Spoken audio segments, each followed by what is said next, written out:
Radiociencias, transmitiendo para Internet desde la Ciudad de México, presenta Estas ruinas que ves, un noticiero de y para la Facultad de Ciencias.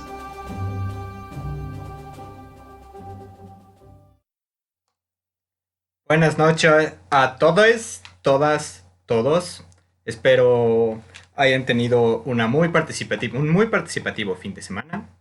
Bienvenidos a su noticiero Estas ruinas que ves. Les tenemos un gran programa preparado para esta semana con la temática de represión, tanto en información como en análisis, como en el plus de todas las semanas. Ya les iremos platicando de qué van las entrevistas y las mesas de análisis de este programa. Bueno, sin más por agregar para la introducción, los dejo con una canción que espero los empiece a poner en el mood que tienen que tener para el programa de hoy.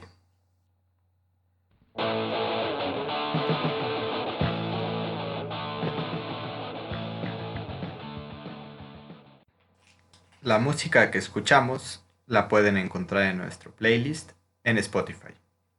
Radiociencias. Bueno, espero hayan disfrutado de nuestro primer corte musical. La banda se llama Los Violadores y la canción, como seguro pueden adivinar, se llama Represión.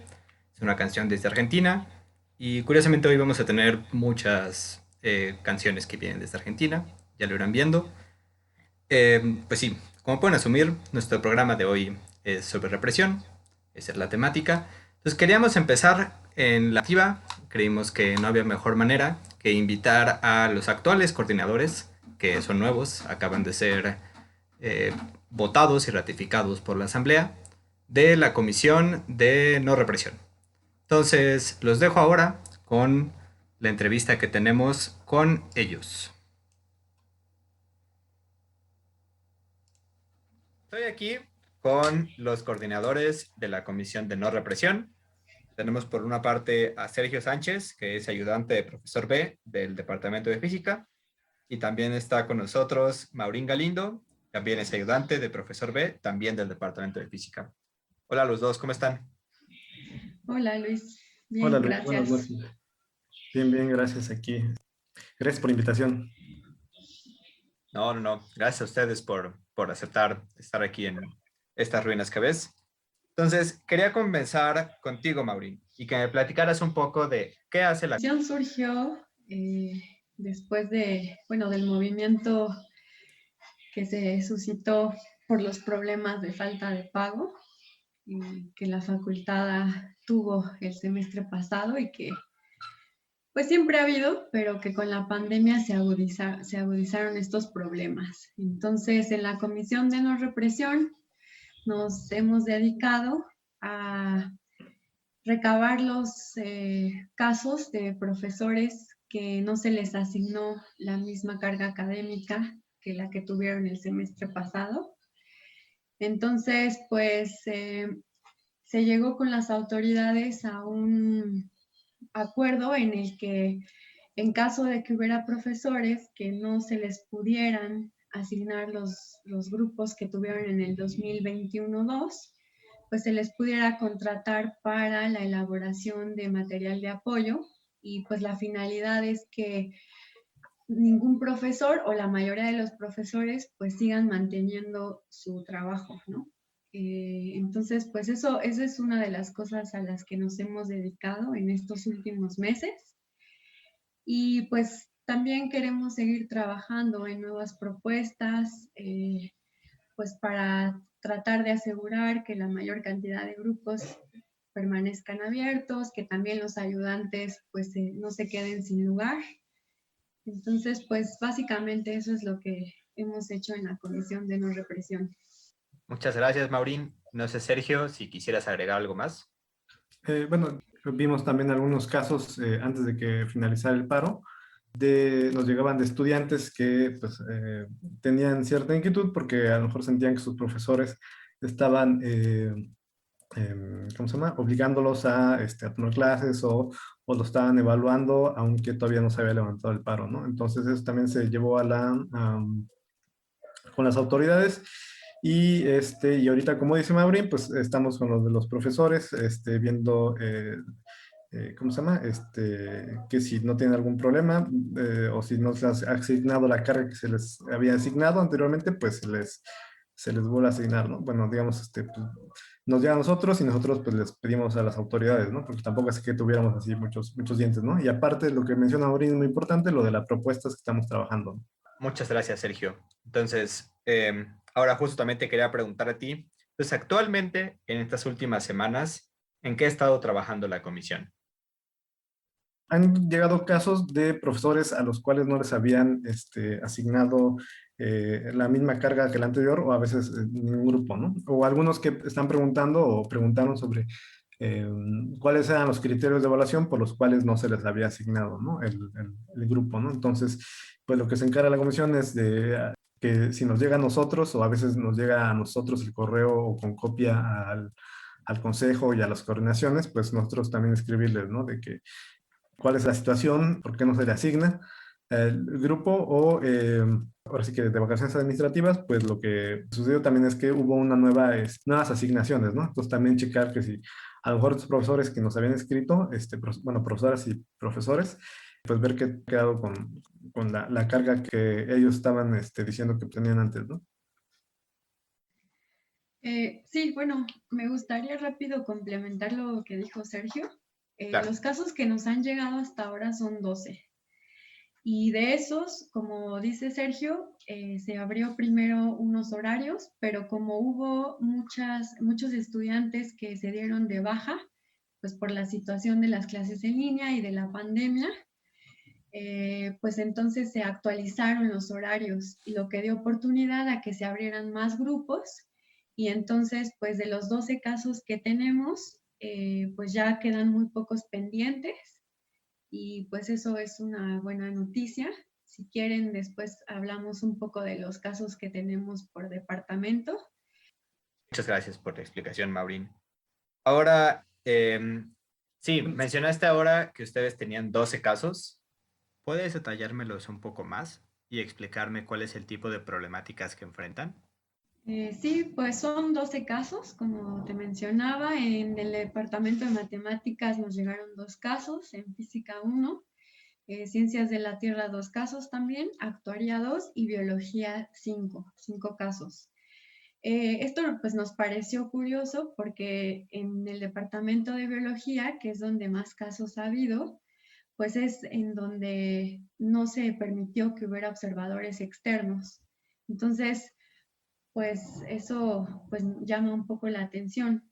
Y de estos casos, pues con la actualización de los nuevos horarios, en actuaría sí han quedado todavía pendientes esos 2 casos. Estamos viendo cómo resolverlo. En ciencias de la Tierra se resolvió ya uno y queda otro pendiente. En matemáticas los 2 casos ya fueron resueltos, ya a los profesores se les asignó la misma carga académica. En física es más bien una aclaración de por qué al profesor no se le asignó grupo. Y en biología, pues de los 5 casos ya hay 4 resueltos y queda uno pendiente. No sé si Sergio quiera ahondar un poco más en estos casos.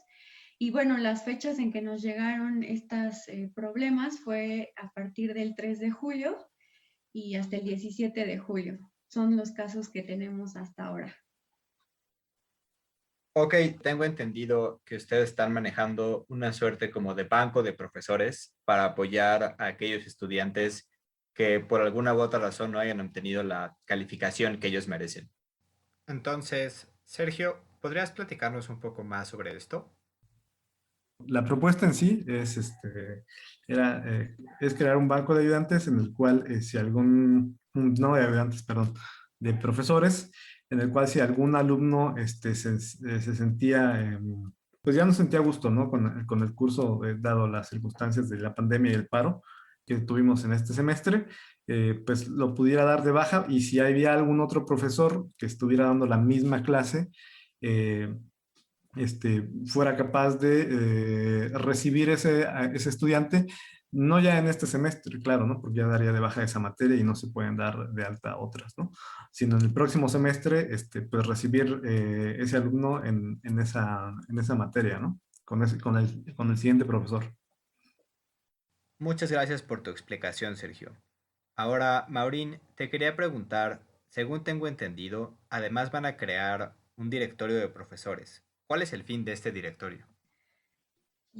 Bueno, más bien la propuesta que de hecho le estamos trabajando ahora mismo, que queremos llevar a la Asamblea General para ser discutida y votada, es sí crear una especie de directorio de profesores en donde, digamos, bueno, sabemos que en la facultad siempre hay profesores muy populares, ¿no? Que son los que acaparan a al mayor número de alumnos.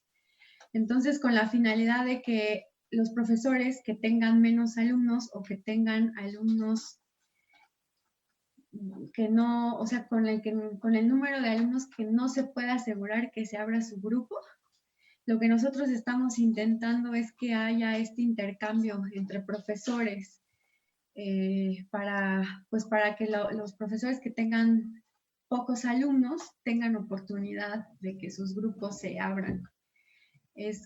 Bueno, esta propuesta aún no la tenemos bien trabajada, la estamos desarrollando y pues en unos días esperamos poderla lanzar a la comunidad. Ok, ya entiendo. Entonces, la que explicó Sergio es una propuesta que ustedes ya han implementado y se implementó por los previos coordinadores, ¿no? Por Carlos y por Luzarelli. Y la que tú me estás platicando, Maurín, es una propuesta que apenas están desarrollando y van a presentar en la asamblea. Sí, pero creo que son dos propuestas diferentes. O sea, la que lanzó Carlos y Luz sí era más como de represión, ¿no? De que hubiera alumnos que les hubieran puesto NP o los hubieran obligado a tener una calificación que no aceptaban. Entonces, en ese caso, pues estaban buscando profesores, que de hecho sí tenemos el banco de profesores, que les quisieran, pues como hacer el paro, ¿no? Pero la propuesta es otra propuesta que también de plantearla, que es esto de que se intercambien los alumnos inscritos en un grupo que corre el riesgo de cerrarse o que corre el riesgo de no tener ni un ayudante. Entonces, con la finalidad de que el mayor número de grupos en la facultad permanezca abierto, que es una práctica que ya se hace, pero pues digamos que se hace entre cuates, ¿no? Entonces nosotros queremos llevarlo a algo más global. Perfecto.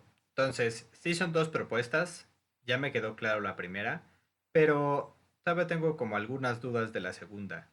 Entonces, los alumnos que se intercambien tendrán que tomar clases con el otro profesor y no con el que se inscribieron, ¿o cómo funcionaría? No sé, Sergio, si me puedas ayudar un poco.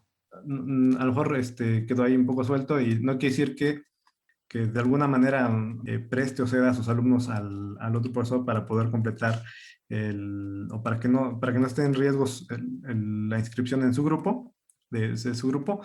No es que los alumnos tengan que ir a tomar la materia con él, ¿no? Sino es como ya como se hace aquí en la facultad, ¿no? Toman la materia del profesor que ellos quieren y bueno, le enviaré una carta, algo así, ¿no? Lo que se trata de hacer es un poco manera tener como un directorio, ¿no? Algo así. Quizás, a lo mejor sería mucha ambición decir que sería un sistema, ¿no? Ya algo que y pudiera ser automático, ¿no? Pero bueno, eso requiere mayor trabajo, ¿no? Pero yo creo que para empezar sería como un directorio, ¿no?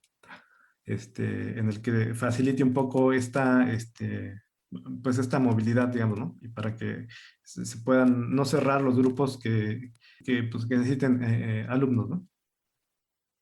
Ok, perfecto. Muchas gracias por abundar en el tema. Ahora también quería preguntarte a ti, Sergio, ¿para qué pueden contactarlos ahorita los miembros de la comunidad? O sea, ¿qué tipo de problemáticas pueden estar enfrentando ahora mismo los docentes o los estudiantes, por lo cual ellos podrían buscar en ustedes apoyo? Si te parece, inicia platicándome cómo podrán apoyar a los estudiantes y luego me platicas cómo podrían apoyar a los docentes. Ya, gracias, Luis.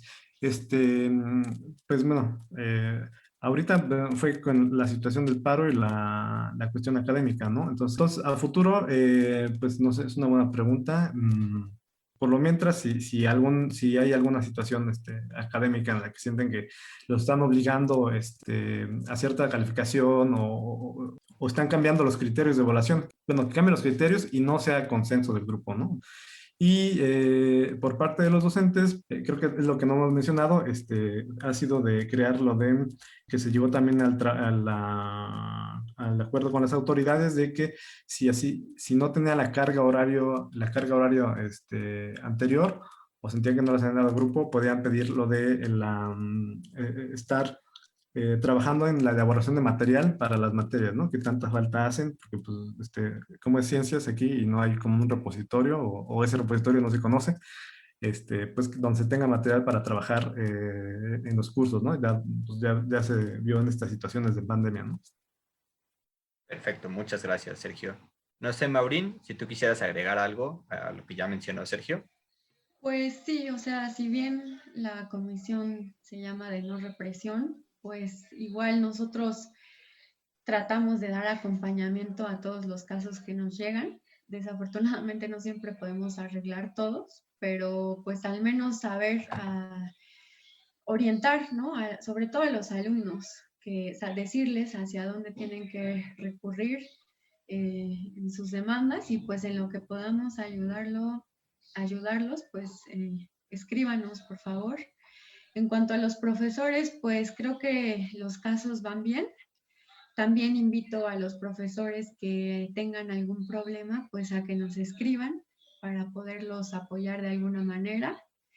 Y pues a mí solo me gustaría decir que, pues no solo con esta comisión, sino en general en todas las comisiones que se formaron a partir de este movimiento, sería muy bueno que las mantuviéramos, que el trabajo se siguiera manteniendo, aunque ya pase lo de la pandemia, aunque pase más tiempo.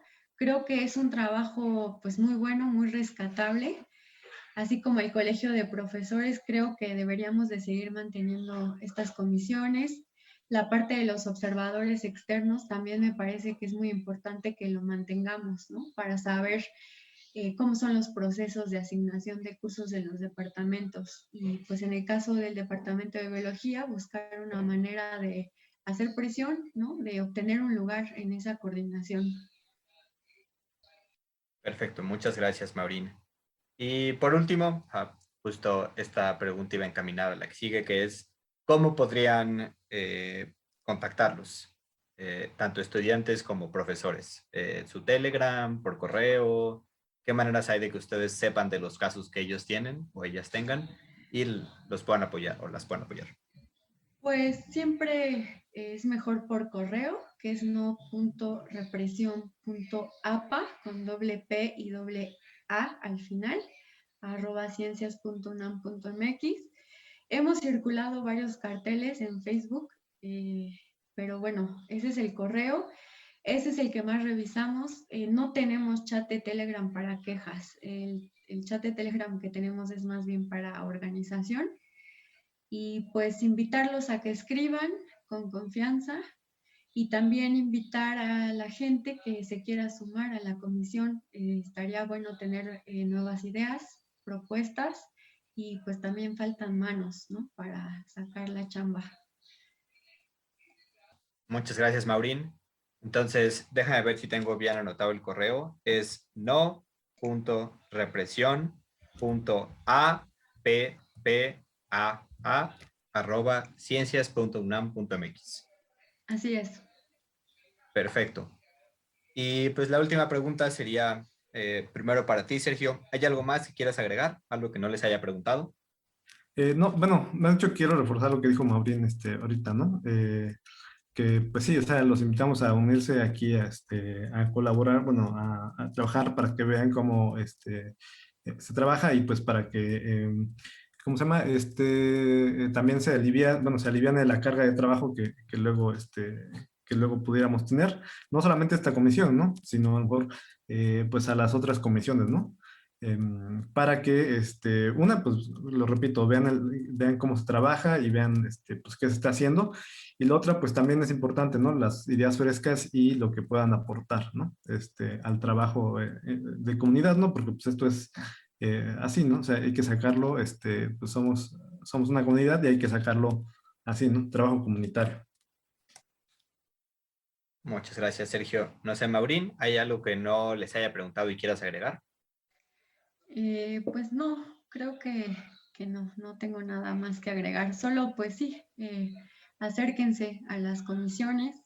Somos profesores y ayudantes que también hemos sufrido el problema de pagos y discrecionalidades por parte de las autoridades. Entonces, pues como dice Sergio, somos una comunidad.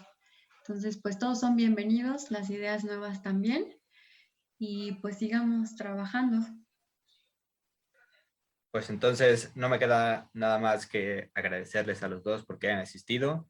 Creo que hay que reconocer, justo como ahorita acaban de enfatizar, que sí, que hacen falta manos, ¿no? Hace falta mucho trabajo en general en las comisiones de la Asamblea.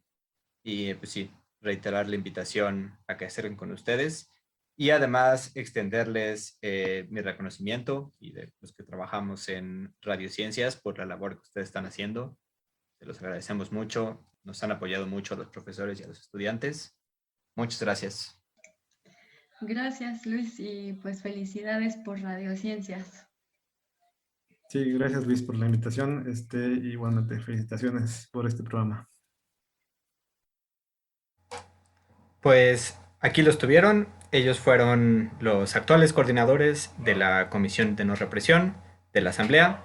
Eso termina nuestra sección de información. Entonces los dejo ahora con nuestro corte musical y regresamos a la sección de análisis. Los dejo con Manuel Santillán León de Los Fabulosos Cadillac.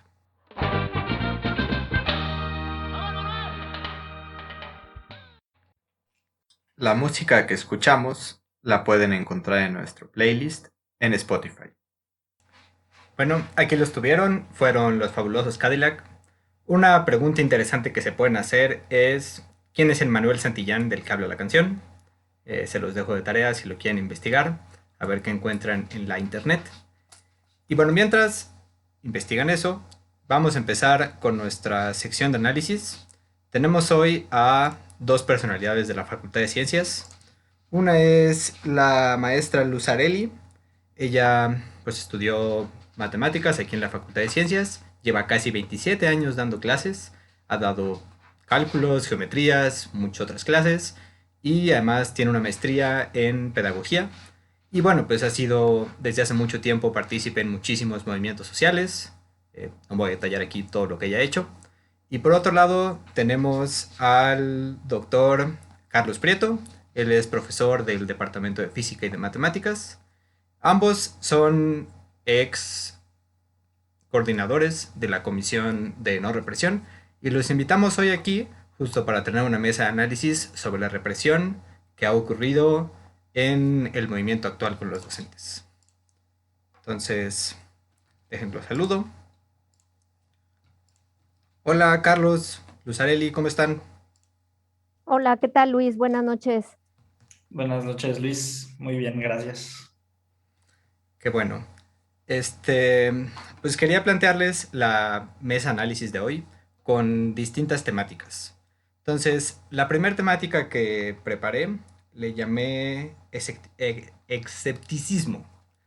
Y mi pregunta era, para cualquiera de los dos si quiera contestar, es, al principio vimos, al menos por parte de las autoridades, que ellos no estaban ellos no entendían por qué por parte del movimiento nos preocupaba tanto que hubiera represión, particularmente hacia los profesores, pero también hacia los estudiantes. Entonces, no sé si me quisieran contestar, ¿creen ustedes que nuestra preocupación por que hubiera represión estaba justificada? Luz. Sí, yo creo que sí. O sea, históricamente las luchas sociales pues han sido reprimidas, ¿no? Eso pues se ha visto a lo largo de la historia y en el caso particular de los profesores de asignatura y ayudantes, de las y los profesores, pues la represión podría tomar formas justamente por cómo se reparten los grupos en la facultad. La represión podría tomar formas de que ya no se asignaran cursos, porque en principio las coordinaciones pues no tienen la obligación de asignar cursos a los profesores de asignatura y ayudantes. Justamente esa es una de las características de la precariedad laboral.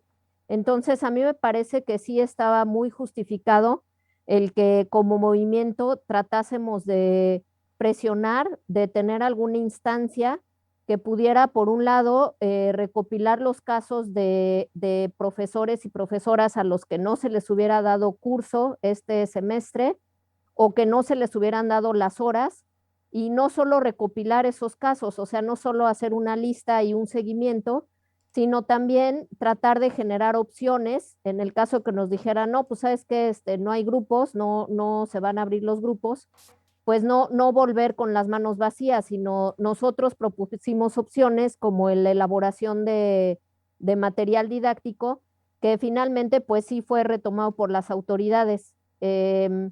Eso es por el lado de los profesores, y por el lado de los estudiantes, yo creo que durante todo el movimiento estuvimos viendo, tanto en las asambleas como en participaciones en los grupos, que había profesoras y profesores que seguían dando sus clases o que habían cambiado los criterios de evaluación o que, o sea, habían tomado medidas que finalmente pues sí perjudicaban a los estudiantes, estuvieran o no apoyando el paro. Entonces, a mí me parece que sí era pertinente pues que consideráramos opciones para los dos sectores, es decir, para estudiantes y también para profesoras y ayudantes. Entonces, desde mi perspectiva, pues sí era importante que el movimiento se organizara para generar una instancia, una de las comisiones, pues que se hiciera cargo de estos casos. Es Muchas todo. gracias. Muchas gracias, Luz. Carlos, ¿tú qué opinión tienes? Bueno, yo creo que hablar de represión siempre tiene su dificultad porque un mismo acto puede ser o no represivo dependiendo de la intencionalidad que se tenga, ¿no?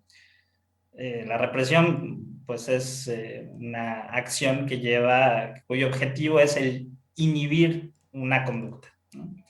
Y en ese sentido, una misma acción, dependiendo de la intención que tenga, puede o no ser represión. Entonces, nunca es fácil hablar de esto y todos hemos escuchado historias y demás.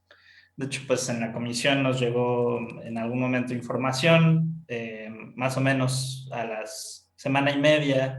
mes y medio del paro, de que en el departamento de biología se estaban circulando unas listas negras con nombres de profesores a quien preferentemente debería no asignarse el curso.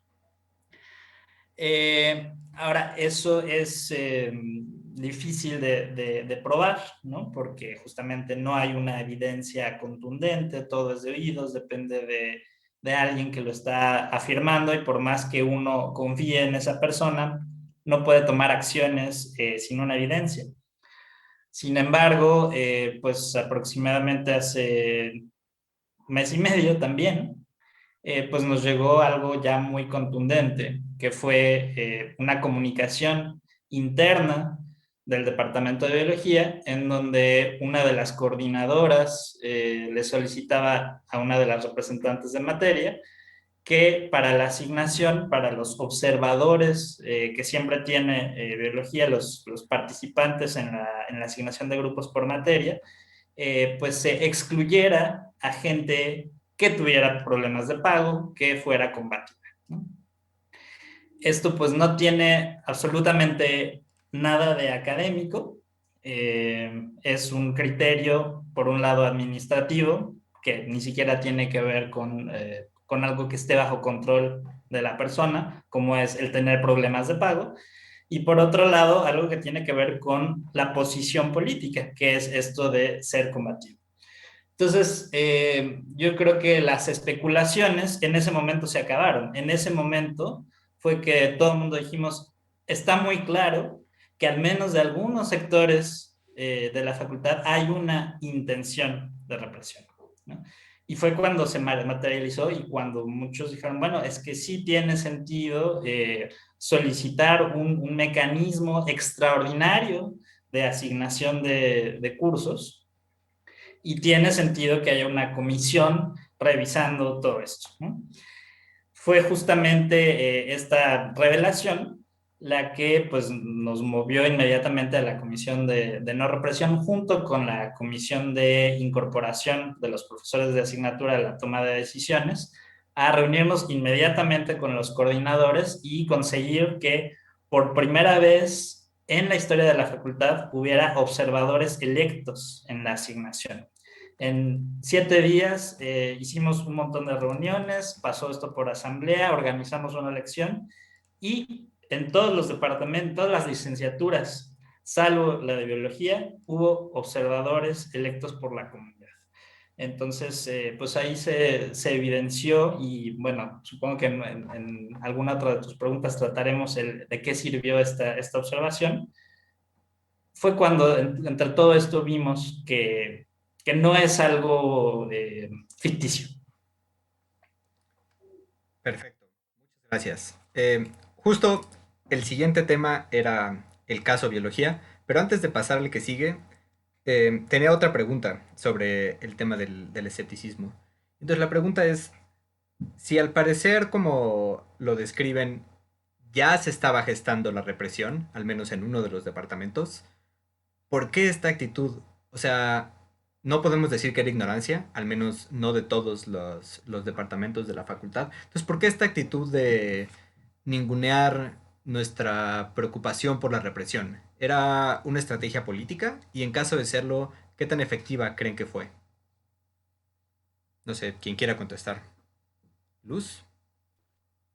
Eh, Yo creo que ese tipo de preguntas más bien las tienen que responder como las autoridades. O sea, yo no entendí muy bien tu pregunta, pero, o sea, yo creo que cuando hablamos así de quién ninguneaba como las actitudes de represión, yo sí distingo como matices, o sea, yo no veo como blanco y negro. Yo creo que todos los que siguieron los diálogos pudieron darse cuenta de que dentro mismo de las autoridades no todas estaban en las mismas posiciones, ¿no? Entonces, o sea, concretamente, ¿cuál era la actitud de las autoridades y por qué tomaban esa actitud? Pues yo creo que más bien esas preguntas las pueden responder las autoridades. Lo que yo sí quiero manifestar es que al menos desde mi perspectiva, no todos los miembros de las autoridades que dialogaron con la asamblea, que nos consideraron interlocutores al movimiento, no todos tenían la misma postura, ¿no? O sea, yo ubico que había gente de la dirección con disposición, al menos verbalmente lo decía, con un genuino interés por llegar a resolver el conflicto. Y también percibimos que había miembros de las autoridades como que les daba como mucho escozor, ¿no? Que los profesores de asignatura y ayudantes metiéramos las narices, ¿no? Como en los procesos que se hacen en la facultad. Bueno, eso es lo que yo diría. Muchas gracias, Luz. Carlos, ¿tú tienes algo que agregar? Pues yo creo que al respecto de lo que podemos decir son especulaciones, justamente porque no estamos en esos zapatos, ¿no? Pero dentro de estas especulaciones, yo creo que este tipo de afirmaciones de parte de algunas personas eran legítimas, que ellos verdaderamente, quizá por su propia forma de ser, no conciben que existan actitudes de este tipo en la facultad. También creo que habrá quienes lo ignoren o quienes, pues desde luego que no van a, si creen en ellos o si están dispuestos a hacerlo, nadie va a reconocerlo, ¿no? Porque este tipo de cosas son totalmente anti-académicas, anti-éticas, anti-universitarias. Entonces, pues son cosas que nadie estaría dispuesto a reconocer, ¿no? Que está a favor de o que está dispuesto a hacerlo. Y creo que también habrá quien lo haga y ni siquiera lo note, ¿no? Así como sucede con otras cosas, como el racismo, ¿no? Que hay gente que es racista y ni siquiera sabe que lo es. Pues creo que también se darían casos de este estilo en el que gente estuviera reprimiendo con la intención de hacerlo sin siquiera darse cuenta. Entonces yo creo que hay de todos los casos. Y pues como dice Luz, no podemos, los únicos que pueden dar la respuesta definitiva son ellos. Bueno, muchas gracias. Si nos están escuchando, quienes nos puedan dar la respuesta, están completamente invitados a presentarse y responder las preguntas que aquí hemos planteado. Ahora, quería pasar al caso de biología. Entonces, creo que ya lo describieron un poco en general, pero quería preguntarles más. ¿Tenemos nombres de los involucrados y sabemos cómo ocurrió esto? O sea, al parecer es una filtración un poco ingenua, o sea, como fácil de evitar que hubiera ocurrido. Entonces, sabemos cómo fue un error de alguien, fue con alguna intencionalidad, sabemos algunas más cosas de las que ya me han platicado sobre el caso en sí. ¿Carlos? Bueno, o sea, sí tenemos los nombres. No sé si lo mejor sería divulgarlos, porque, digamos, el espíritu de quien hizo la denuncia fue, no me interesa decir quién es, sino me interesa decir lo que está sucediendo. Entonces, aunque conocemos perfectamente los nombres, creo que lo más apropiado no sería decirlo. Y porque, en general, creo que es mejor ir en contra de las actitudes que ir en contra de las personas, ¿no? Si bien hay casos suficientemente graves en los cuales se tengan que presentar denuncias particulares, ¿no? Gracias. Quería insistir un poco en lo del nombre, porque o sea, ¿no creen ustedes que sería importante para gente a quienes los está coordinando esta persona, quien sea que sea, saber que esta persona se puede prestar estas prácticas? Y reiterar la segunda parte. ¿Hay alguna manera de especular o de más o menos entender si sí hubo una intencionalidad detrás de que la persona enviara este correo? Porque, insisto, parece un error como muy sencillo de evitar, porque al parecer era como estas cosas que quedan en los correos, de que le respondiste a no sé quién y así. Entonces, hay entre ciertas personas como eso, la especulación de que fue con una intencionalidad, que no fue un error tal cual. Luz. Bueno, o sea, yo creo que en esta parte de los nombres, a mí me parece que más allá de señalar y personalizar, yo creo que lo que hay que rescatar es que fue a partir de la organización en la asamblea que se pudo tomar cartas en el asunto, se pudo tener un espacio para la denuncia y el seguimiento. Y a mí me parece que a partir de ahora, pues las cosas pueden hacerse diferentes, ¿no? O sea, como que se estableció que independientemente de esa filtración y que, bueno, las coordinaciones tuvieron que salir a decir explícitamente que esas posturas no reflejaban las posiciones de las coordinaciones. O sea, a mí me parece que al menos salir a declararlo y aceptar que esas posturas son incorrectas, me parece que va sentando un precedente, porque entonces se vale o queda establecido que esas prácticas ya no pueden hacerse o vaya, si se van a hacer a espaldas de la comunidad, no van a quedar así, pues, ¿no? O sea, me parece que queda establecido que la colectividad organizada y que una asamblea organizada y que las comisiones de la asamblea, pues pueden tomar cartas en el asunto y pueden obligar al menos a sacar declaraciones deslindándose de esas posturas. Entonces, vuelvo a lo mismo, ¿no? O sea, en el terreno de las especulaciones, pues yo creo que podemos perder mucho, pero yo creo que en el terreno de los hechos, o sea, de lo que todos podemos ver en las videograbaciones, en los correos que hemos recibido, en los correos que hemos respondido, pues se va estableciendo que se deben hacer las cosas de otra manera y que esas opiniones personales, que me parece que al menos de la coordinación de biología, yo recuerdo que la coordinadora dijo que eran opiniones personales de las que ella se deslindaba y que por supuesto esa coordinación no compartía esas posturas. Bueno, pues como decía Carlos hace rato, ¿no? Las opiniones personales, pues son eso. El problema es cuando las opiniones personales, pues son dichas por gente que tiene poder y gente que toma decisiones. Y me parece que lo importante es que se establezca que esa gente que tiene poder y toma decisiones, pues está bien que tenga las posturas que quiera, ¿no? Pues toda la gente tiene libertad de pensamiento y de expresión, pero que esas posturas no coarten el ejercicio de los derechos de otros. Y bueno, pues ya, ¿no? O sea, yo me saldría del terreno de la especulación y me iría más bien como a los hechos que son los que se pueden ver y constatar. Muchas gracias, Luz.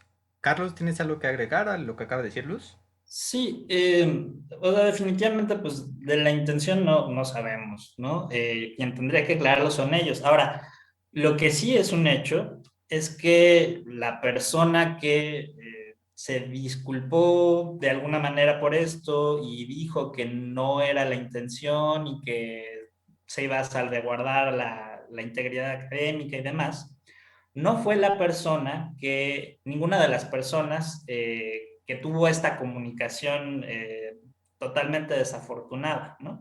Eso sí es un hecho, que quien dio de alguna manera esta orden no salió en ningún momento a decir mi intención era tal, o disculpen, se malentendió, o me equivoqué, pero no va a pasar. Eso sí es un hecho y yo creo que sí hay que decirlo, porque me parece que cuando la gente reconoce su error y sale a decirlo, pues deja ver un poco más de qué hay detrás o qué podría o no interpretarse. Entonces, eso sí es un hecho. Las aclaraciones provinieron de una tercera persona que está jerárquicamente arriba y no de quienes estuvieran involucrados. Muchas gracias. Y ahora, el caso biología tiene un segundo episodio, que es el episodio donde no se permitieron que hubieran observadores. Entonces, ¿me pueden platicar cómo fue que esto pudo ocurrir? ¿Cómo fue que ocurrió que en todos los demás departamentos sí se permitió que hubieran observadores y justo un departamento dijo, no, nosotros no queremos? ¿Luz? Sí, bueno, yo puedo platicar la primera parte y le pido a Carlos que complemente la información. La propuesta que nosotros hicimos a la asamblea, que hicimos como comisión y que la asamblea que aprobó, fue que al menos en este semestre, por la premura del tiempo, porque ya estábamos a una semana de que se publicaran los horarios, que al menos en este semestre hubiera observadores, en el sentido de que eso fuera solo una medida por la urgencia, ¿no? Porque la idea que nosotros tenemos es que los profesores de asignatura y ayudantes no solo estén de observadores, sino también estén en los órganos de participación. De hecho, hay otra comisión de la asamblea, pues encargada de eso, ¿no? O sea, de que los profesores y ayudantes sean parte de las instancias que toman decisiones.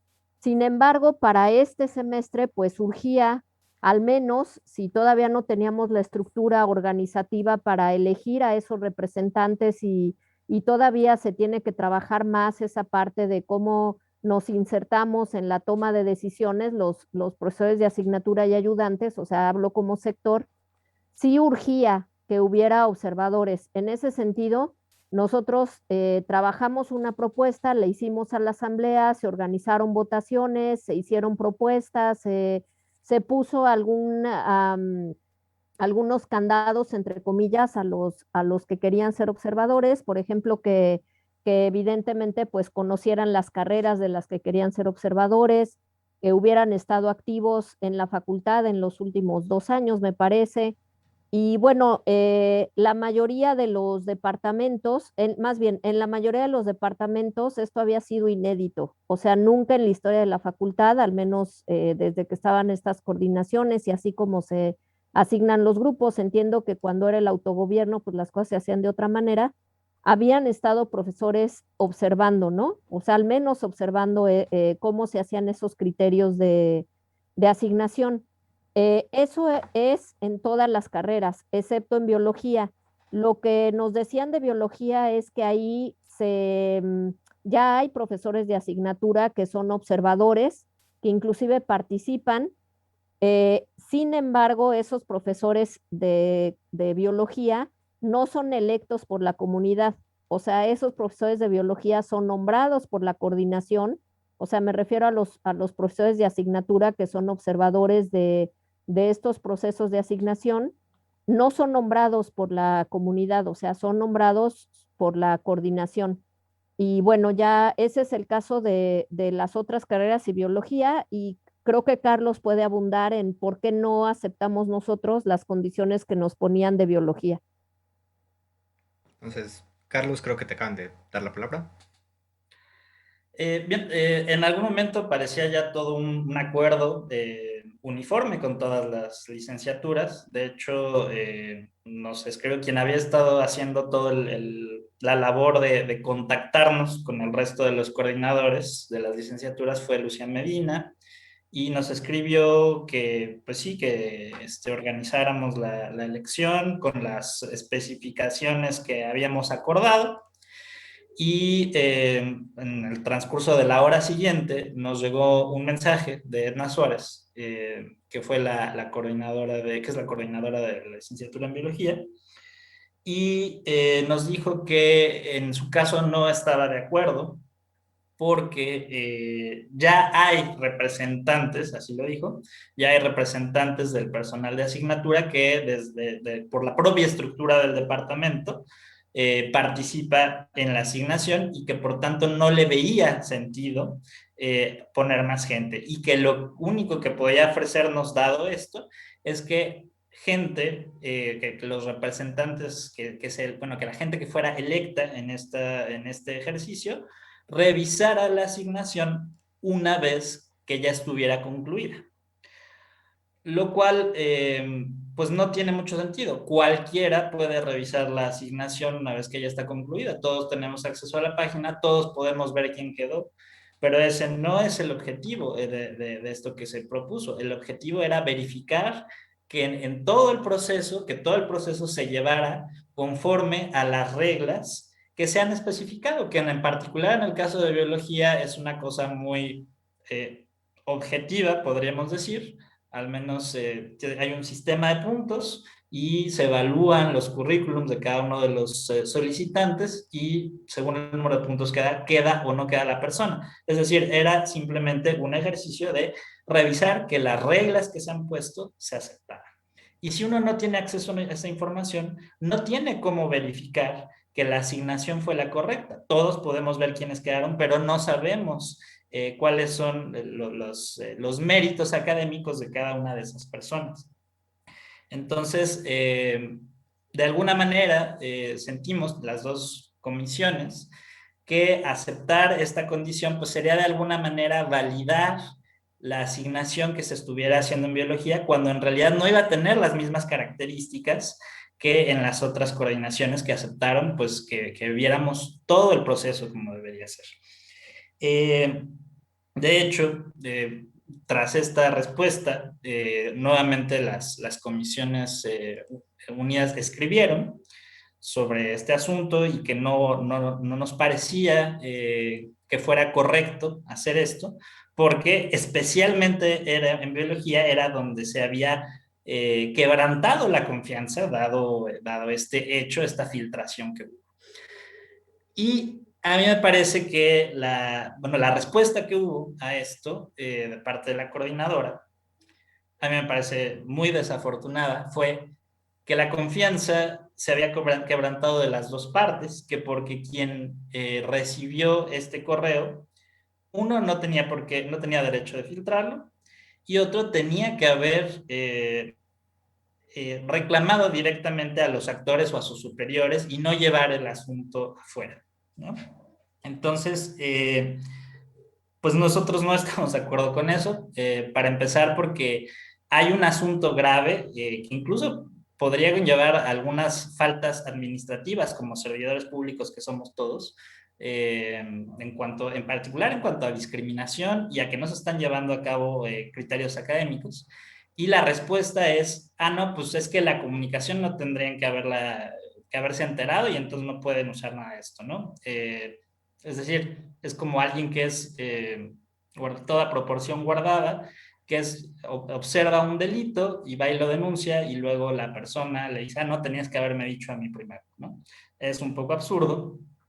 Y por otro lado, es también absurdo que parece que estos lineamientos que tenemos, normas federales de transparencia y protección de datos personales, como que nada más solemos acordarnos, o más bien algunas autoridades solo suelen acordarse de la parte de la protección de datos y de ahí se cuelgan para muchas decisiones, pero no se acuerdan frecuentemente de la transparencia y la transparencia es fundamental, es decir, desde mi punto de vista, cualquiera, no solo de la universidad, sino cualquier ciudadano que quisiera revisar que esa asignación se está haciendo apropiadamente, tendría derecho a hacerlo. Quizás sin conocer el nombre específico del profesor o algunos datos que lo identifiquen, pero todos tenemos derecho a saber que la universidad está haciendo un buen uso de los recursos y una asignación académica de los cursos es parte de ese buen uso de los recursos. Entonces, la transparencia nos indica que tendríamos cualquiera que tener derecho a conocer estos datos.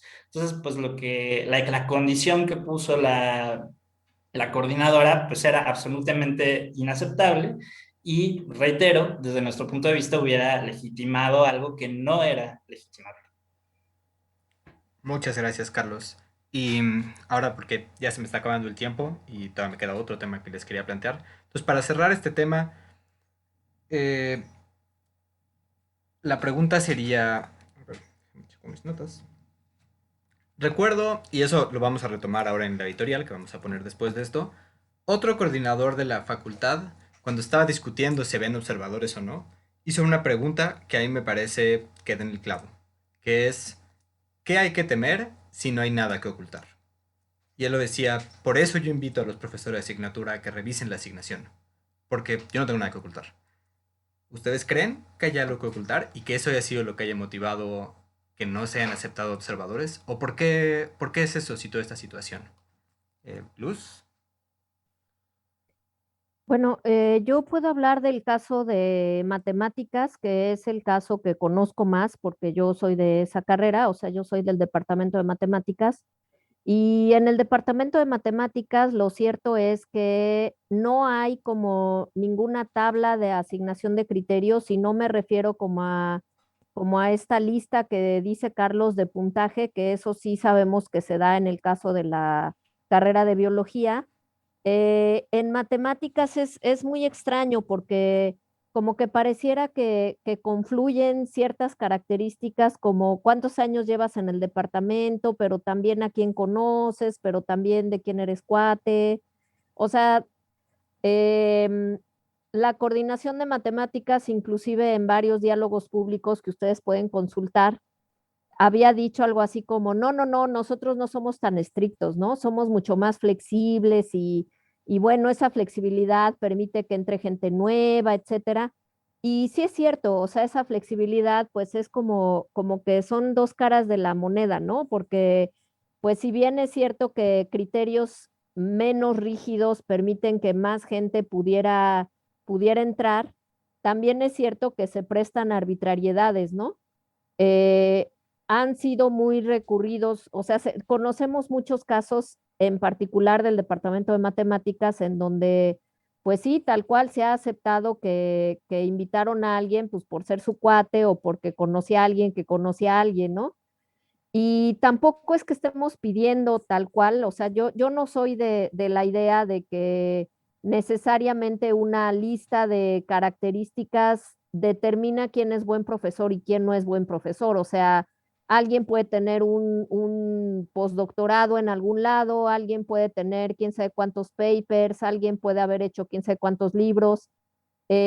Pareciera que las actividades de docencia en la facultad como que son menospreciadas, o sea, como que en la facultad contaran más otro tipo de actividades más vinculadas con la investigación, con la publicación en revistas arbitradas, pero aún con que contaran años de experiencia docente, publicaciones de libros de texto, etcétera, yo creo que valdría la pena o faltaría como platicar con los estudiantes. O sea, en la facultad se habla poco de cómo se sienten los estudiantes. O sea, si un estudiante se sintió mirado, se sintió escuchado, si un profesor pregunta y de verdad se preocupa de si sus estudiantes están ansiosos, si están tristes, si están contentos, si están disfrutando el curso. O sea, más allá de preguntar si le entienden, sí o no, y me sigo a la clase. O sea, a mí me parece que en general en la facultad nos hace falta escuchar a los estudiantes. O sea, escuchar a los estudiantes no es solo que levanten su mano y pregunten por las hipótesis de tal teorema. O sea, escuchar a los estudiantes es saber que el estudiante que está ahí sentado o del otro lado de la pantalla, pues tiene emociones y puede estar angustiado, triste, solo, etcétera, ¿no? Entonces, tampoco es que yo esté pugnando por un sistema de puntos o una cosa así súper, súper objetiva para la asignación de cursos, pero me parece que el otro extremo en donde se cae en la arbitrariedad y casi no hay nada escrito para la asignación de cursos, al menos en matemáticas, pues también es algo que tendríamos que estar discutiendo todos como comunidad, ¿no? Yo alguna vez le pregunté a Francisco Struck, que era el coordinador anterior de la carrera de matemáticas, él ya es un profesor jubilado, le pregunté, oye, Paco, ¿con qué criterio me asignaste seminario 3 y no seminario 2? O sea, ¿cuáles son los criterios? Y él me dijo, no, pues no existen. O sea, cuando estamos ahí platicando de qué materia le vamos a dar a quién, pues es eso, una plática así de, no, pues yo lo conozco, no sé qué.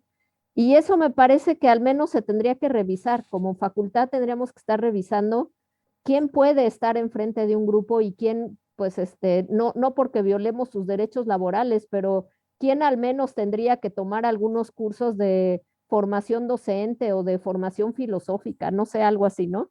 Bueno, ya. Gracias, Luz. Creo que al final de tu participación, más bien te centraste en los criterios que hay para la asignación y que sí, que no son del todo transparentes y a veces, como mencionas, ni siquiera existen. Pero mi pregunta iba encaminada a, ¿tú crees que esa falta de transparencia que hay está relacionada con que hay algo que se quiere ocultar, que hay malas prácticas detrás? Solo quería ver si, porque me pareció que sugeriste que sí, pero no me quedó claro si esa era realmente tu respuesta. Pues es que, o sea, yo no sé si esa falta de transparencia o esa falta de criterios la pueda yo calificar como una mala práctica. O sea, evidentemente una cosa tan arbitraria, pues se presta a que si eres cuate de alguien o un cuate que conoce otro cuate y que te lo sugiere así de, oye, ¿por qué no le damos el curso a tal persona? Pues se lo das, ¿no? O sea, en ese sentido, yo no sé si calificarlo como mala práctica, pero al menos en matemáticas sí puede ser una práctica, ¿no? Ok, muchas gracias. Carlos, justo, no sé si tú también me vas a hablar de los casos de los departamentos que conoces, o si también tendrás algo más de información para poder analizar qué fue lo que pasó en biología, si realmente hay algo más detrás de no querer observadores. A ver, yo quiero decir que efectivamente hay una parte que tiene que ver con cómo se establecen los criterios, que pues ahorita yo creo que hay mucho que discutir con esos criterios, mucho de lo que dice Luz del desprecio de la docencia, pero la cuestión es, si ya establecidos esos criterios, se siguen cabalmente. Y yo conozco casos de primera mano en otras asignaciones. No estoy diciendo que sean todos los departamentos, no estoy diciendo que lo hagan todas las coordinaciones, porque se van cambiando cada 2 años, pero sí conozco casos de asignaciones en donde de repente la gente dice, ay, mira, pues este profesor solicitó, pero aquel de tiempo completo del instituto todavía no hizo solicitud, entonces él de esta materia, entonces ya se cerró la solicitud, pero vamos a decirle a ver si quiere, y si quiere se lo asignamos, aunque no haya solicitado, porque está de asignatura, ¿no? Ese tipo de cosas, como asignarle a alguien que no haya hecho participado en la convocatoria, pues están fuera de las normas de la facultad. Y yo tengo conocimiento de primera mano de casos en los que son así, ¿no? Yo no puedo decir cuántos, ni puedo decir en cuáles, sí puedo decir con qué coordinadores, no lo voy a hacer. Pero más allá de eso, vemos las estadísticas, y estas nos las dieron justamente el viernes. En esta última asignación de cursos, Ha habido algunas pequeñas modificaciones en las últimas semanas, pero el grueso es el siguiente. Hubo 3.293 asignaciones para 2.640 académicos. Y hubo 131 profesores a los cuales no se les asignó la misma carga académica que el semestre en el que todavía estamos. De esos 131, 66 son de biología. Es decir, más de la mitad. Si sumamos a todos los que no fueron asignados de los demás departamentos, no llegan a la de biología. Y similarmente, de las quejas que recibimos, más del 50% eran del departamento de biología.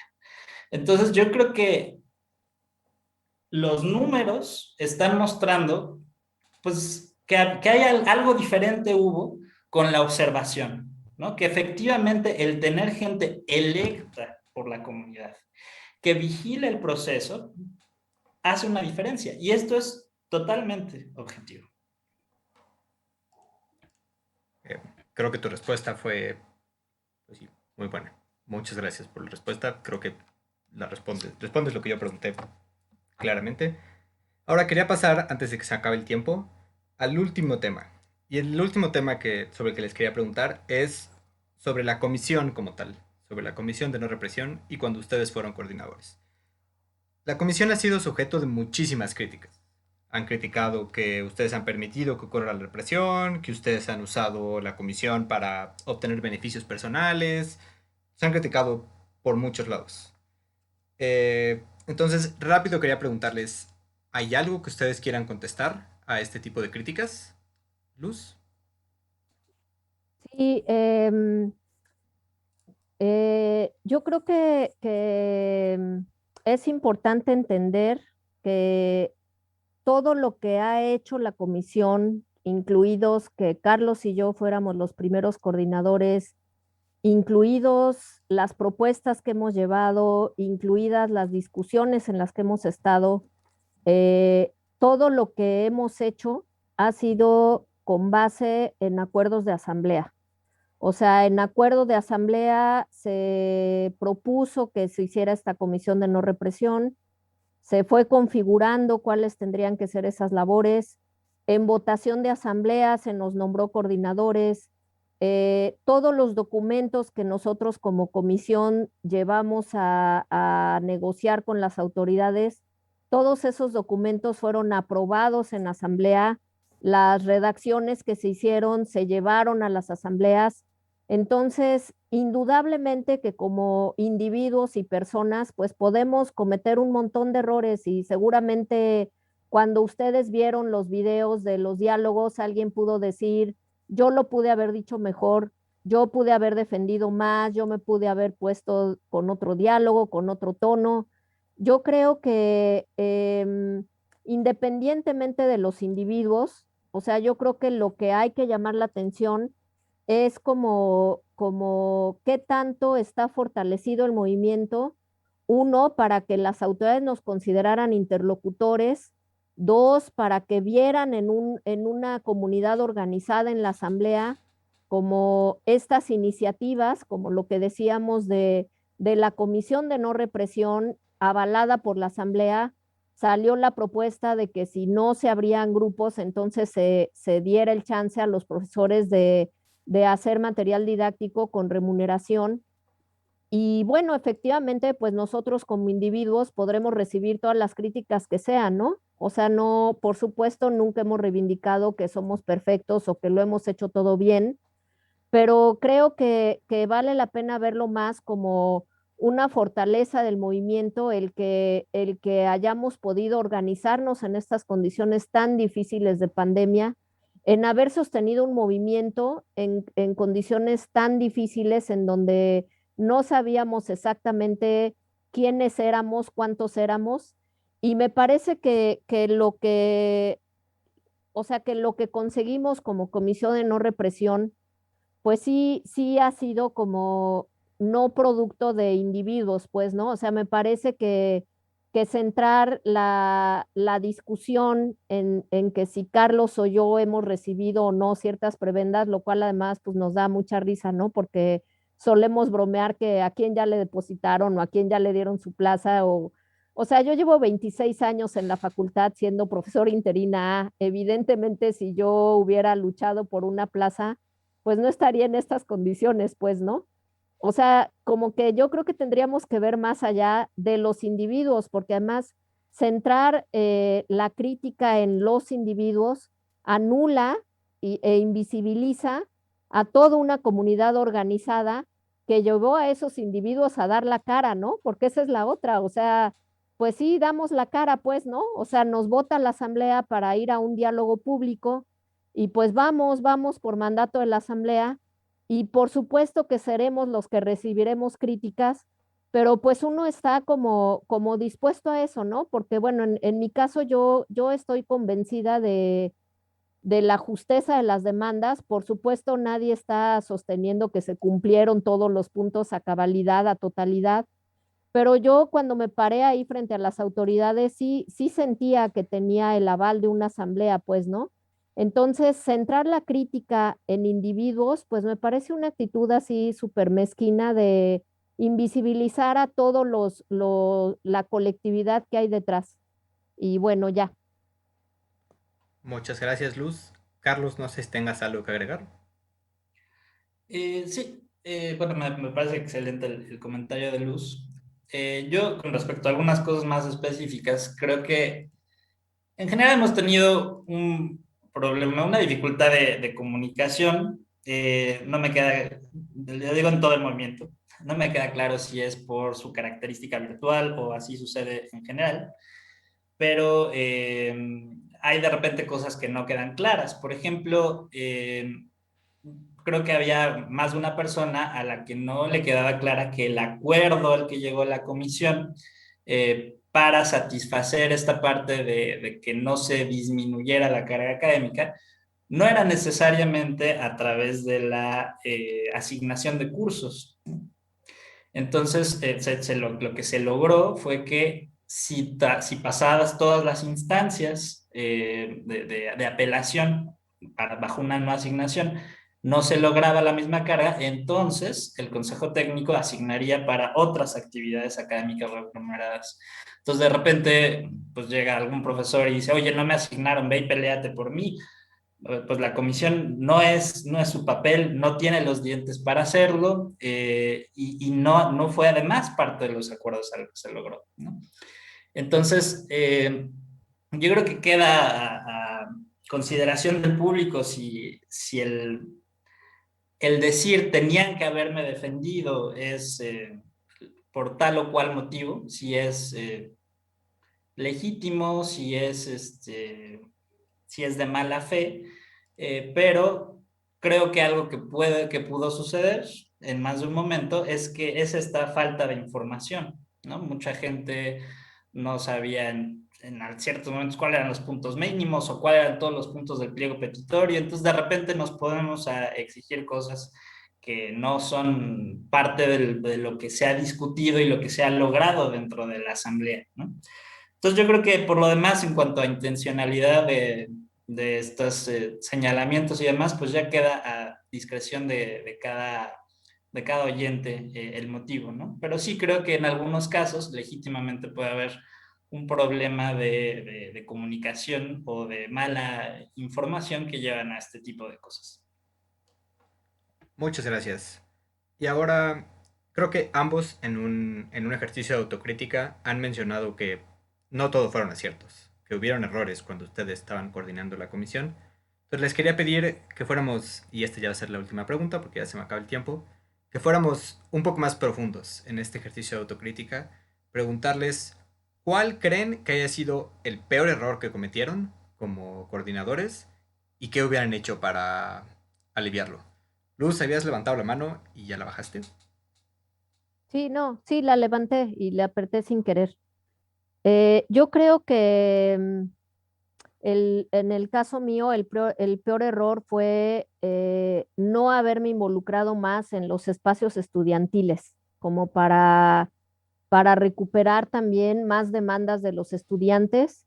Eh, Alguna vez me invitaron a un conversatorio, asistí, Después ya no tuve contacto directo y bueno, como que siento que los canales de comunicación, no sé si como decía Carlos, por la virtualidad, pues no fluían tanto, ¿no?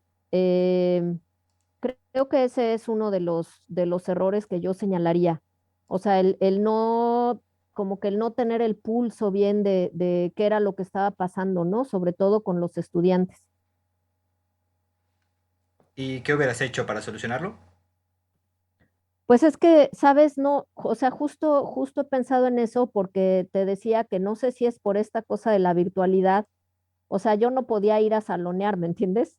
O sea, yo no podía ir a los salones, no podía escuchar las conversaciones en las guardias de un paro normal, etcétera, ¿no? O sea, no sé qué hubiera hecho para solucionarlo. A lo mejor tal vez como ponerme más en contacto con los activistas que participaban en los chats, en la asamblea. O sea, en este modo virtual, yo creo que eso es lo que hubiese resultado mejor.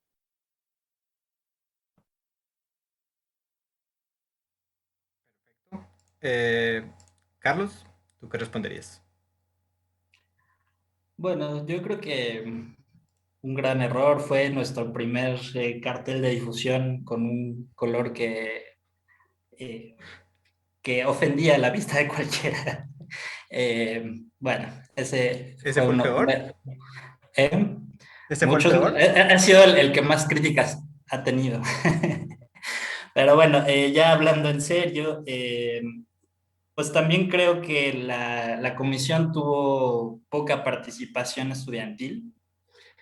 De hecho, pues solo tuvimos 2 estudiantes participando y pues en realidad los dos participaron muy poquito, o sea, se acercaron a un par de reuniones y después se fueron. Yo creo que especialmente como fui yo quien los invité a la comisión, pues me faltó hablar con ellos y ver por qué dejaron de participar, porque pues no es cualquier cosa que los únicos 2 representantes de la otra mitad del movimiento que están, de repente se salgan y ya no te digan nada, ¿no? Y también buscar a más estudiantes que quisieran participar. Yo creo que hay varias comisiones que quizá no tienen tan fácil o tan involucrados en sus temas a los estudiantes, como esta de incorporación a los profesores en la toma de decisiones. Pero la nuestra sí, o sea, justamente la nuestra abarcaba a profesores, a estudiantes y ayudantes, y yo creo que fue, pues baja nuestra, bueno, en particular mi capacidad de incorporar más estudiantes a la comisión para conocer sus puntos de vista, y yo creo que, pues, en particular las iniciativas que tuvimos para aminorar o para restar un poco la relevancia de la represión hacia los estudiantes, habrían sido mucho más enriquecedores con más estudiantes participando en la comisión. Pues muchísimas gracias. Esa era mi última pregunta para terminar el último tema. Entonces, pues de parte de todo el equipo de Radiociencias y en particular del noticiero Estas Ruinas que ves, les agradecemos mucho que hayan estado aquí en esta mesa para analizar la cuestión de represión en el movimiento de este año de profesores y estudiantes. Muchas gracias por estar aquí.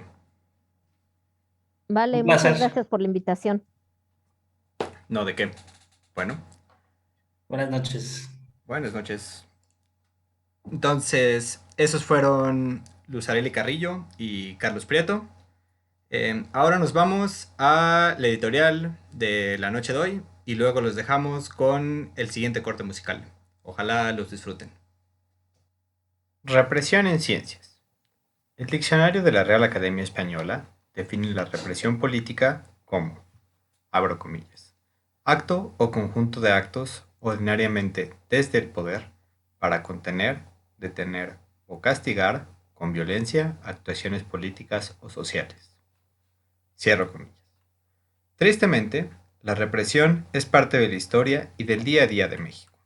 Acontecimientos históricos como el 2 de octubre de 1968, el jueves de Corpus Christi de 1971 o la matanza de Aguas Blancas, por solo mencionar 3 ejemplos, son recuerdos vivos en la memoria de toda mexicana y mexicano medianamente informado.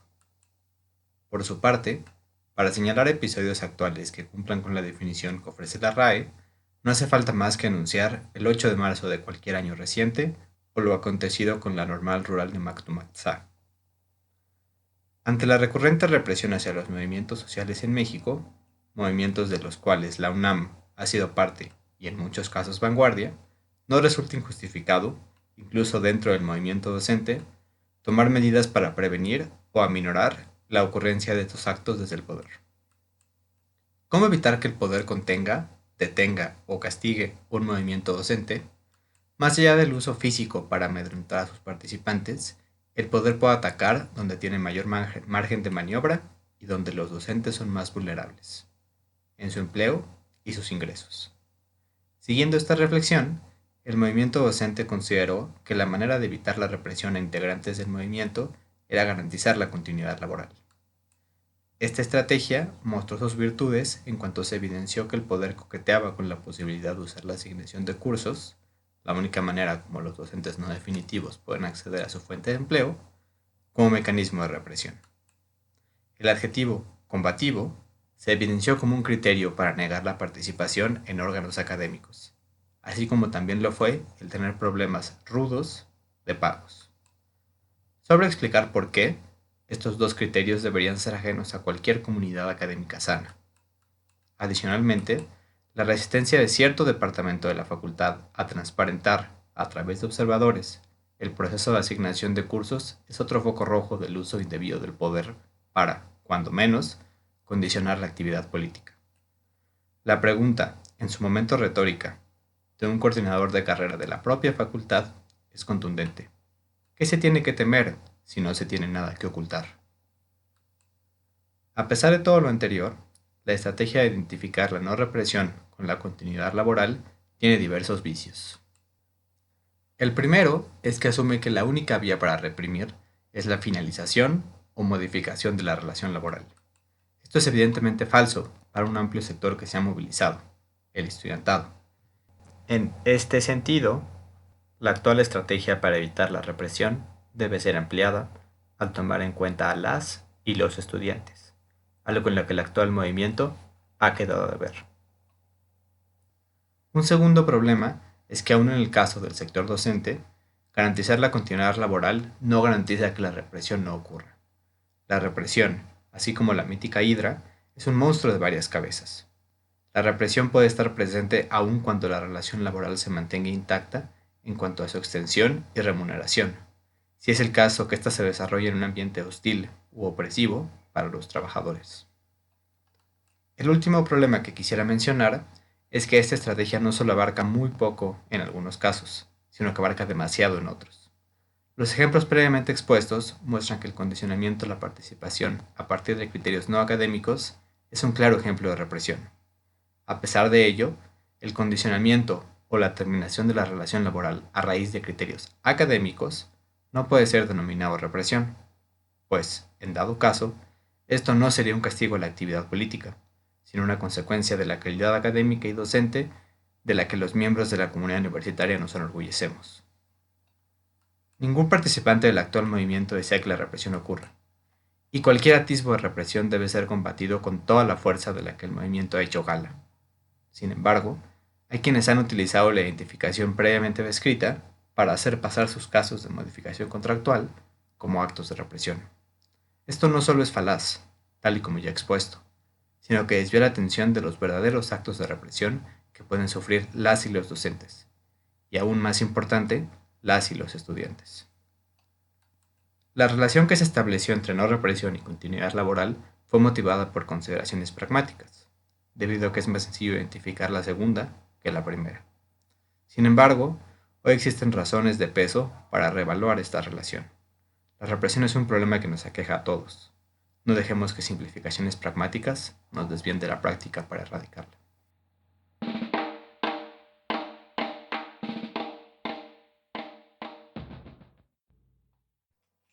La música que escuchamos la pueden encontrar en nuestro playlist en Spotify.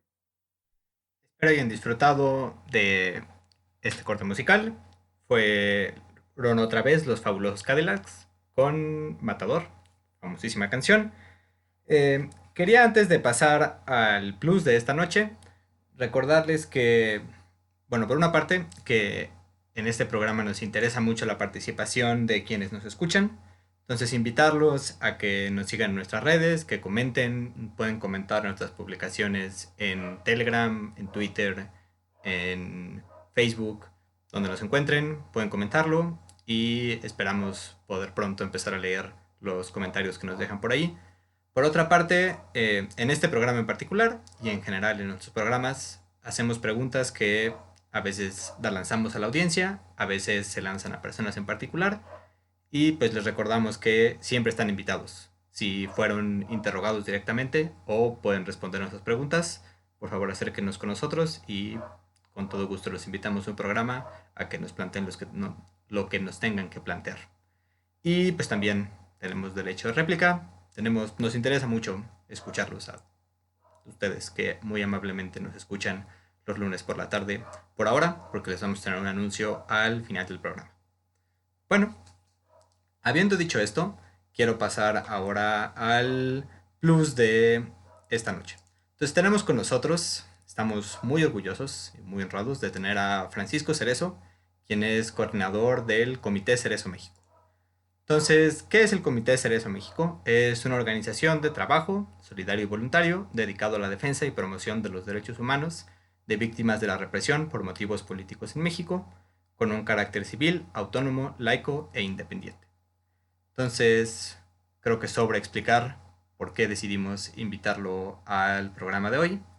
Déjenme ver si ya está por acá para la última entrevista de esta noche.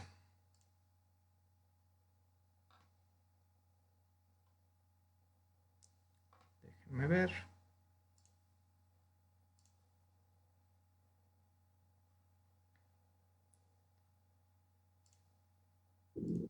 Y ya está por acá. Entonces, déjenme ver si me escucha. Francisco, ¿me escuchas? Claro que sí, ¿Qué pasó? ¿Cómo estás? muy bien, muchas gracias. Qué bueno que estás por acá. Gracias por esperarme, que te hice esperar un ratote, discúlpame. No te preocupes. Entonces, pues te invitamos hoy porque pues, tú eres un experto en represión por muchas razones de tu vida y de todo lo que has hecho. Entonces, queremos que nos platicaras particularmente de cómo ocurrió la represión en la UNAM.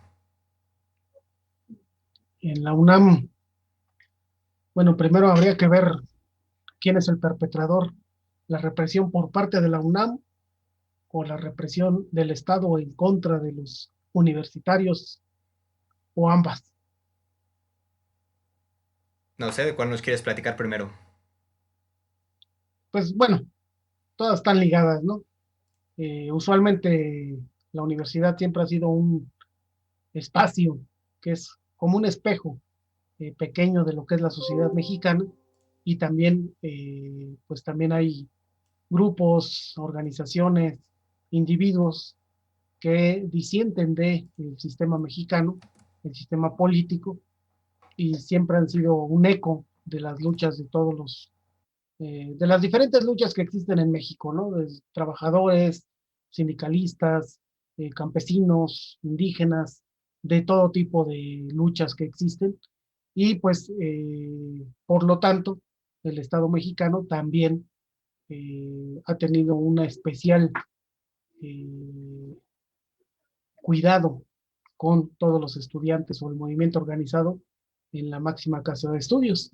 En contra de ellos, en contra de los estudiantes, de los profesores, de todos aquellos que se puedan organizar y que dan voz a las pues, diferentes luchas en México, ¿no? Muchas gracias. No sé si tengas un particular acontecimiento histórico el cual quieres usar como herramienta para el análisis. Pues sí, vamos a empezar por el inicio, decimos nosotros, y nuestro inicio empieza en el año del 2001, el 13 de agosto, cuando la policía mexicana detiene a tres de mis hermanos. estudiantes de la Universidad Nacional Autónoma de México, 2 de ellos estudiantes de la Facultad de Filosofía y Letras en la carrera de Filosofía, y el más pequeño, el más joven en ese tiempo, de 19 años, estudiante de Economía de la Facultad de Economía de Ciudad Universitaria.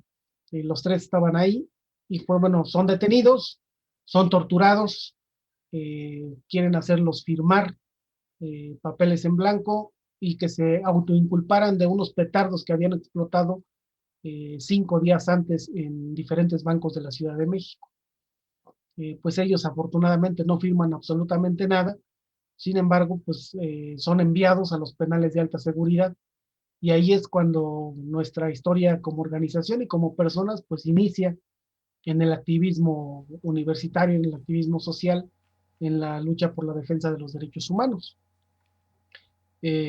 Pues como familiares dijimos, pues mis hermanos son inocentes, no cometieron nada de eso, son estudiantes universitarios, y pues tenemos la necesidad de pues comprobar que son inocentes y obtener su libertad.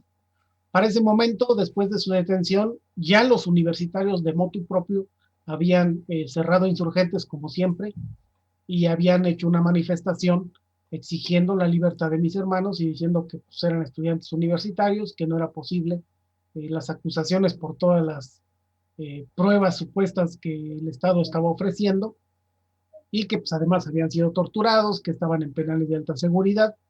Y ahí nosotros entramos, pues nuevos en un mundo que no conocíamos, y nos volvemos, digamos, activistas del movimiento estudiantil también. En ese tiempo yo estaba estudiando pedagogía en la Facultad de Filosofía y Letras de la UNAM, y pues suspendimos nuestra carrera pues para darle prioridad a la libertad de mis hermanos, y ahí empezamos a conocer a las diferentes organizaciones, corrientes que pululaban por la universidad, y que a lo largo de todo este tiempo pues hemos conocido pues a muchas generaciones de estudiantes que con un despertar por la transformación social pues han pasado por las aulas de la universidad, pues algunos han sufrido represión por parte de la universidad y han sido expulsados de la UNAM, les han dado pena de muerte académica, decimos nosotros, a través del tribunal universitario. Algunos otros han sido detenidos, hemos ayudado, acompañado a diferentes organizaciones y estudiantes a lograr su libertad, y hemos documentado la mayoría de las detenciones arbitrarias que sucedieron pues, en los últimos 20 años. Y esa es parte, como digamos, de la historia que hemos vivido nosotros. No sé si tengan alguna pregunta en concreto, o alguna duda o algo que se nos haya olvidado. No, yo sé, bueno, yo te conozco desde hace un tiempo, me sé su historia. Justo le quería recomendar a quienes nos están escuchando que la Brigada para Leer Libertad tiene justo un libro escrito por ustedes sobre su caso, con el corazón en su sitio. Entonces, recomendarle a cualquiera que quiera saber más sobre tu caso y el de tus hermanos, que digo, se puede descargar gratuitamente en línea. Entonces, quienes Sí, quieran saber también. más, ahí está. Y ya empezaste a tocar temas más contemporáneos. Entonces quería que me platicaras, digo, yo te conocí en la última década y te conocí en situaciones más o menos relacionadas con lo que has estado platicando. Entonces que me platicaras un poco cómo ha operado la represión en la UNAM en esta última década. Bueno, si nos vamos, digamos que de Peña Nieto para acá, eh, cuando llega Peña Nieto al poder, veníamos saliendo de una de las guerras declaradas más cruentas que ha tenido México desde la Revolución Mexicana, yo creo, en donde pues el enemigo había sido supuestamente la delincuencia organizada, pero en medio de toda esa lucha, de toda esa batalla, de toda esa guerra, pues los defensores de derechos humanos, los activistas sociales, fueron los más afectados. La desaparición forzada estaba en su pico máximo, la ejecución extrajudicial también, y entra Peña Nieto con un fraude electoral. Toda la gente, pues muchos activistas, muchos mexicanos y gente en general, pues estuvo en contra del fraude y salió a las calles con la esperanza de detener la imposición de Peña Nieto como presidente, e inicia el movimiento Yo Soy 132, que inició como Yo Soy 131, y posteriormente se generaliza en la universidad, en la UNAM, pero también en diferentes universidades, incluso privadas. Y ahí es cuando empieza pues una ola de represión en contra de la manifestación del derecho humano a la manifestación, a la protesta social.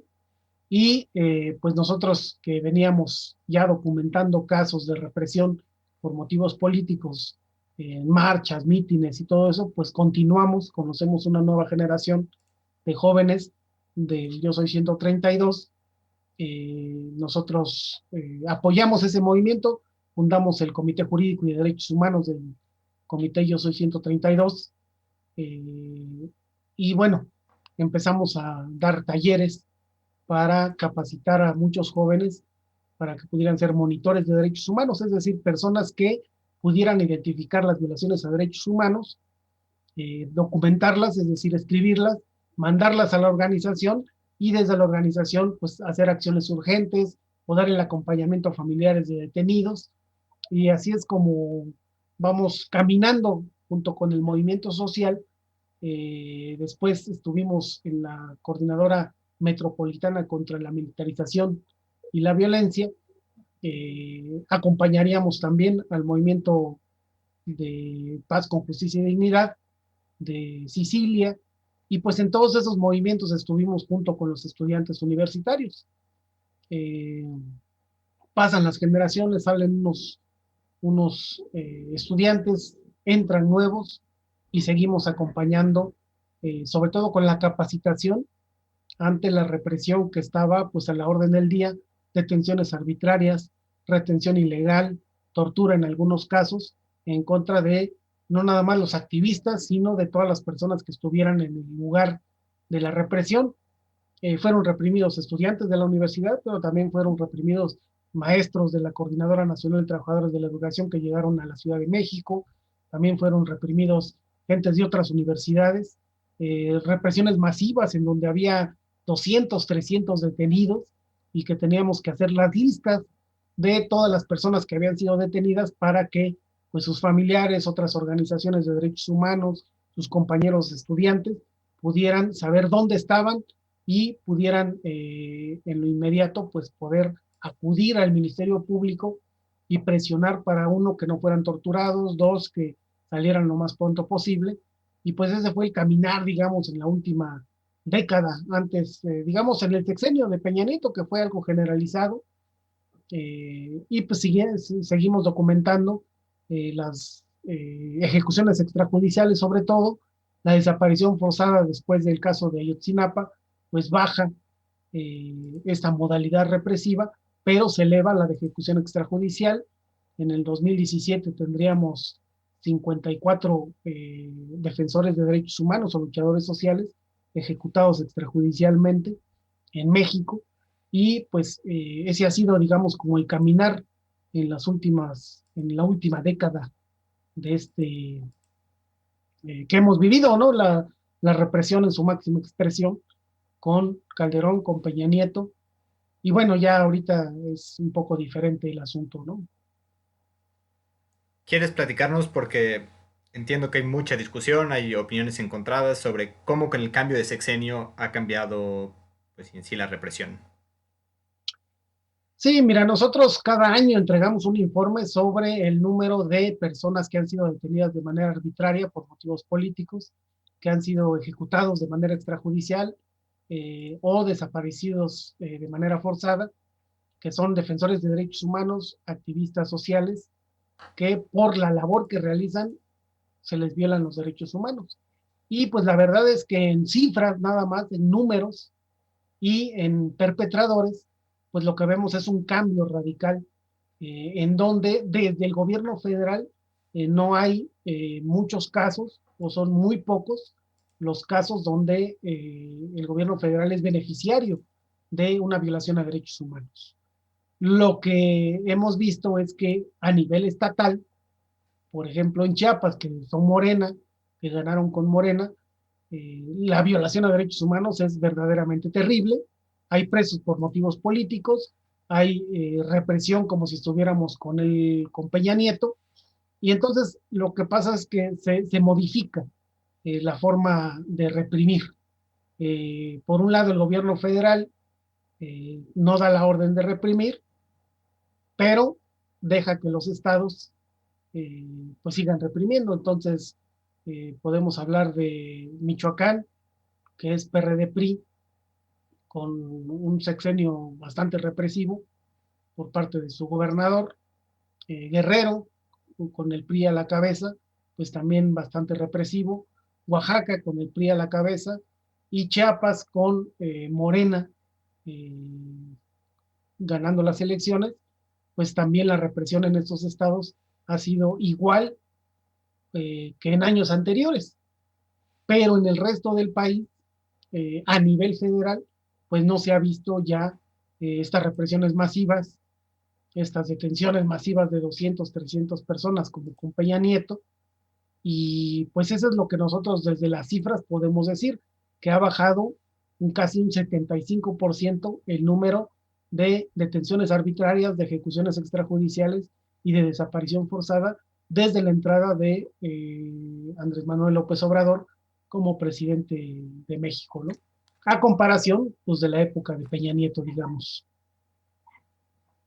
Muchas gracias. Justo ahora que hablas de los informes que entregan, si no mal recuerdo, anualmente, nada más quería informarles a todos que esos están disponibles en su página, en comitecerezo.org. Ahí los pueden descargar. La verdad es muy buen material de lectura. Felicidades por el trabajo que hacen. Ahora, quería preguntarte un poco, hablas de monitores de derechos humanos. ¿Le puedes platicar? Digo, la mayoría de nuestra audiencia son estudiantes, algunos son profesores. ¿Qué es eso de ser un monitor de derechos humanos? Sí, un monitor de derechos humanos es una persona que tiene la capacidad de identificar qué es una violación a derechos humanos y poder registrar esa violación de derechos humanos, es decir, documentar.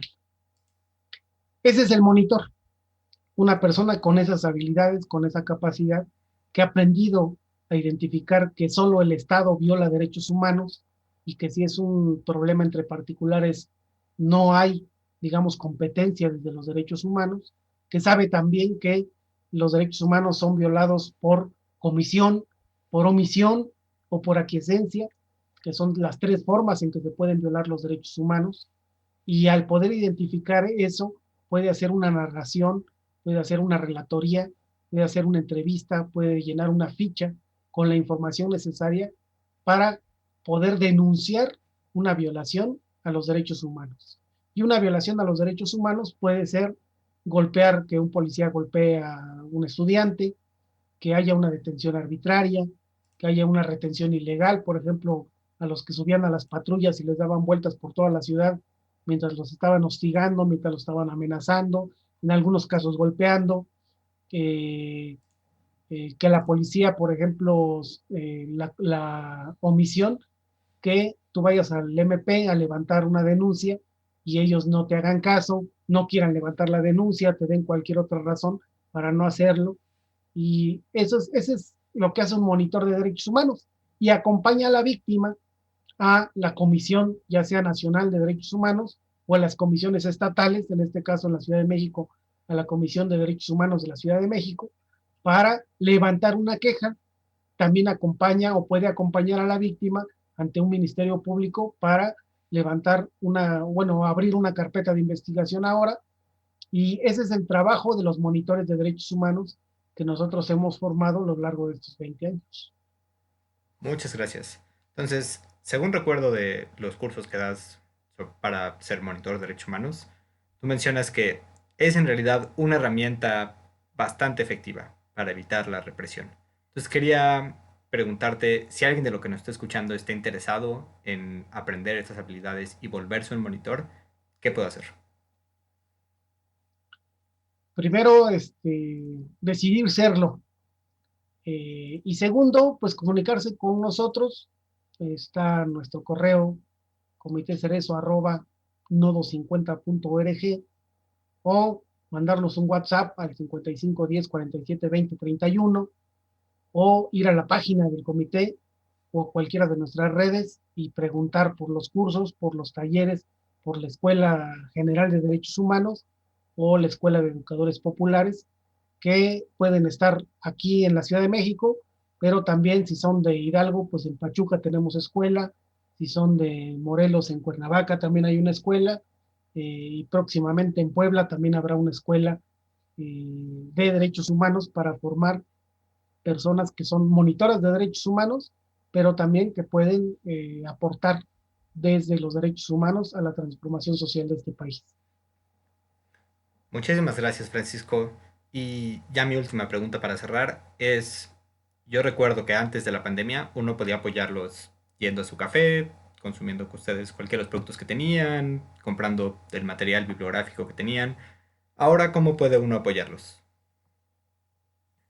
Pues muy fácil, ya sea colaborando físicamente con nosotros o si les sobra unos millones de pesos por ahí, o aunque sea unos miles, cientos o decenas, pues puede hacer una aportación eh, a la cuenta bancaria, está en nuestra página, en la zona de hasta abajo, puede también aportar lo que sea su voluntad, sobre todo porque pues efectivamente nos quedamos sin proyectos económicos y hemos andado casi 2 años de aquí para allá haciendo todo lo posible por sobrevivir.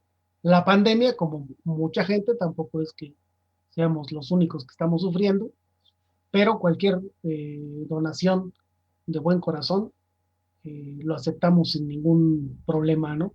Y agradeciendo pues que siempre la solidaridad de mucha gente ha hecho que durante 20 años hayamos podido seguir trabajando siendo independientes, es decir, sin recibir dinero ni de partidos políticos, ni de fundaciones, ni de organizaciones de dudosa procedencia que les gusta dar dinero a las organizaciones de derechos humanos.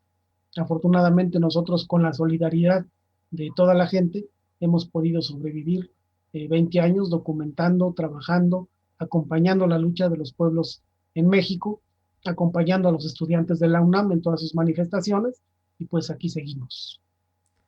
Pues muchísimas gracias, Francisco, por aceptar esta invitación. Muchas gracias por todo lo que nos has compartido. Quiero reiterarles, está en su página, está el libro que ustedes tienen. Si pueden, por favor, los donen. Y pues eso, agradecerte por estar aquí, por tomarte la noche para compartirla con nosotros. No, muchas gracias a ti y a todo el equipo, pues agradecer que gracias a espacios como estos, pues más gente nos conoce, más gente ve nuestro trabajo y se decide, y si decide, pues se puede solidarizar o participar con nosotros o aprender con nosotros y caminar juntos, pues con todos ustedes, ¿no? Y agradecerte doblemente. Pues muchas gracias. Espero nos veamos pronto. Buena noche. Buenas noches. Pues ahí lo tuvieron. Ese fue Francisco Cerezo, del Comité Cerezo. Creo que es muy ilustrativo entender otras maneras que hay de represión, violaciones graves de derechos humanos, como no solo aquí en la facultad nos pasa, la manera particular como nos pasa aquí en la facultad. Bueno, pues ese fue nuestro programa de hoy. Espero hayan disfrutado nuestra selección musical, espero hayan disfrutado las entrevistas que tuvimos, lo que discutimos. Queríamos informarles primero que el noticiero, por distintas razones, lo vamos a tener que mover. A partir de la próxima semana será los martes a la misma hora, a las 8 p.m. Y además queríamos invitarlos a sintonizar el resto de la programación de Radiociencias. Vamos a tener muchísimos programas. Por favor, estén atentos a nuestras redes, Facebook, Twitter, YouTube, Telegram. Por ahí les vamos a estar avisando de la programación que vamos a tener. Les recuerdo una vez más que por favor nos manden sus comentarios. Por favor, si quieren participar, acérquense a nosotros. Y pues eso es todo. Hasta ahora habíamos tenido puros artistas en nuestros cortes musicales de Argentina. Ahora vamos a cambiar un poco. Entonces tenemos como última canción una famosísima canción de Rubén Blades que se llama Desapariciones. Espero la disfruten y muchas gracias por acompañarnos esta noche. Disculpen que el programa una vez más se alargó más de lo planeado.